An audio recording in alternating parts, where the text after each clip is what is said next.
नमस्कार and welcome you all at Indo पाठशाला। आज का टॉपिक है हमारे पास ग्रासलैंड्स ऑफ द वर्ल्ड। अब शुरू करते हैं इस वीडियो को। सबसे पहले व्हाट आर ग्रासलैंड्स।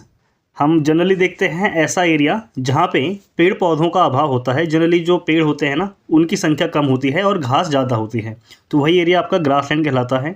वहीं यूनेस्को डिफाइन करता है इसको as a land cover with herbaceous plant, मतलब सूखे प्लांट जो होते हैं, with less than 10% tree and shrub.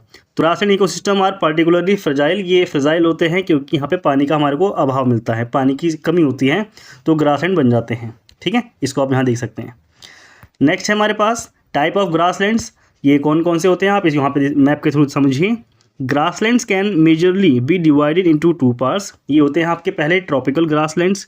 ये अगर हम लोकेशन की बात करें तो ये इक्वेटर पे हमें देखने को मिलते हैं, और ये मिलते हैं कहाँ पे हमारे को, ट्रॉपिक ऑफ कैंसर और साथ ही ट्रॉपिक ऑफ कैप्रिकॉर्न के बीच में।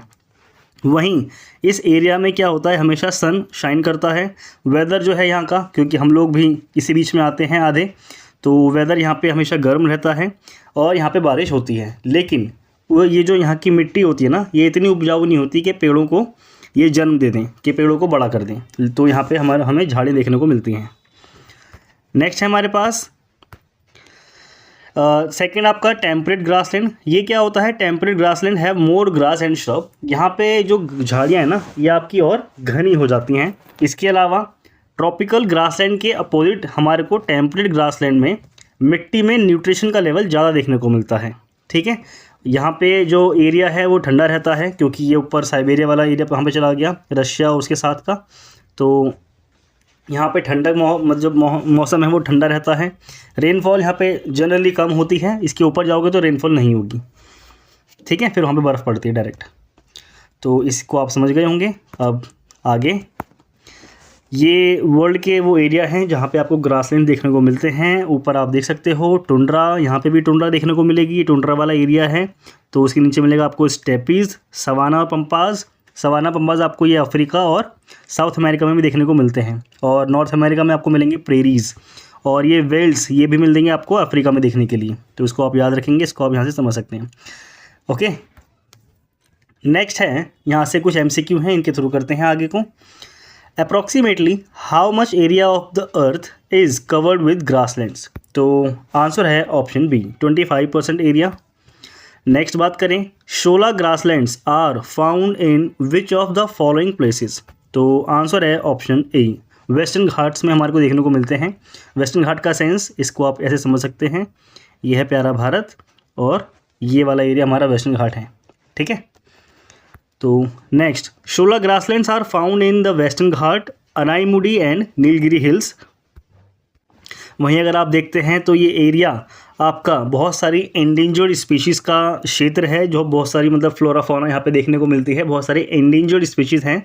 साथ ही इसकी हाईएस्ट पीक यहाँ पे है साउथ रीजन की इंडिया की अनाईमुडी, तो उसको आप याद रखेंगे। नेक्स्ट है हमारे पास prairie grasslands is found in which continent. तो इसको अपने यहाँ भी देखा था, ये बात कर रहा है हमारा नॉर्थ अमेरिका की। It is known as a temperate grassland. तो ये टेम्परेट एरिया के अंदर आता है। चिनूक यहाँ पे हवाएं हैं जो चलती हैं।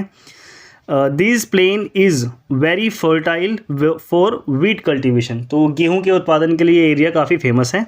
ठीक है, फर्टाइल है, तो यहाँ पे उपजाऊ मिट्टी हमें देखने को मिलती है, क्योंकि हमने देखा भी था इसको भी कि आपका जो टेम्परेट ग्रासलैंड होता है, यहाँ की मिट्टी में न्यूट्रिशन का लेवल ज़्यादा होता है रादर देन ट्रॉपिकल एरिया।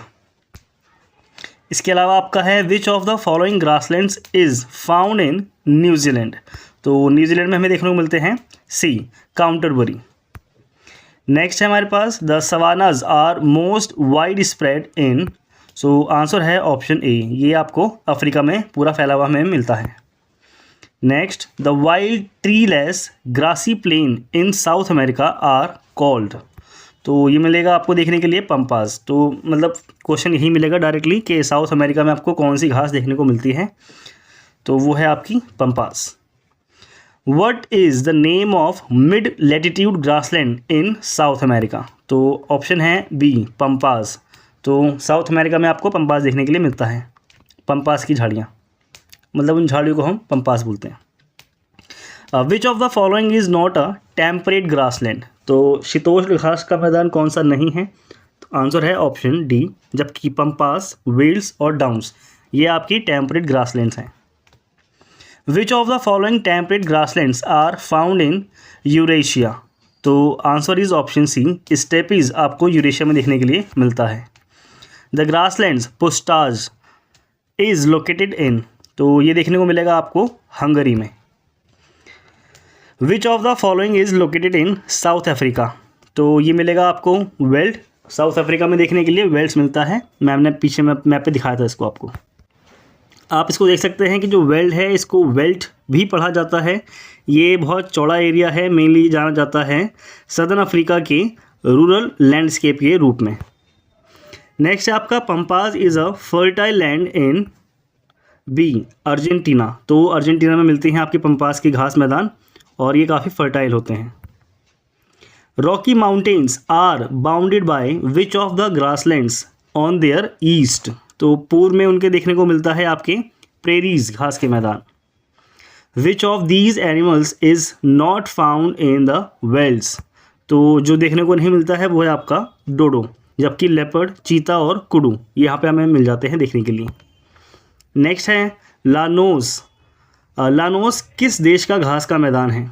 तो लानोस मिलेगा आपको वेनेजुएला में। What is the grassland in Australia called? तो ऑस्ट्रेलिया में जो घास के मैदान आपके पाए जाते हैं वो कहलाते हैं डाउन्स। ये मिलेंगे आपको साउथ ईस्ट ऑफ ऑस्ट्रेलिया में। साथ ही ये टेम्परेट ग्रासलैंड का हिस्सा हैं, डाउन्स के नाम से इनको जाना जाता है। Okay, the plain is also the main centre of agriculture in Australia. तो ये ऑस्ट्रेलिया में आपका एग्रीकल्चर का मेन सेंटर भी है। Various type of animals are found in this plain area in which kangaroo is the most prominent. तो kangaroo वहाँ पे फेमस है, हमारे को पता है इस बारे में। अब देखते हैं नेक्स्ट।